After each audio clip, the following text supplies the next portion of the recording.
আজকে বর্ষায় ডবল কুসুমের ডিমের কারি বানালাম। ডিম এনেছে আজকে বাজার থেকে এই বর্ষায়। কে কে ডিম খেতে ভালোবাসো? ডবল কুসুমের ডিম দেখো, আমার বর ডবল কুসুমের ডিম এনেছে। চলো তোমাদের আমি ফাটিয়ে দেখাই ডবল কুসুম কিনা, তোমাদের দেখিয়ে দিই। এই দেখো ডবল কুসুম, ডবল হচ্ছে না? এ বাবা, ফেটেই তো গেল, পচা নাকি কে জানে। যা স্ক্যাম হয়ে গেল আমার সাথে। হয়েই গেল, তাহলে একটা কাজ করি, পটল দিয়ে আলু দিয়ে ডিম দিয়ে ওটা ভেজে ফেলবো নতুনভাবে, একটু খেয়েই দেখি কিরকম লাগে।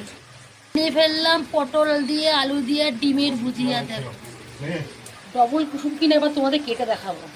দেখো, দেখেছো? এই দেখো কত কুসুম। ডবল কুসুমের কারি তোমরা কে কে ভালো খাও? আমার বরমশাই তো খুব ভালো খায়। দেখো দেখতে কি সুন্দর লাগছে। ভিডিওটি যদি ভালো লাগে একটা লাইক করে দিও।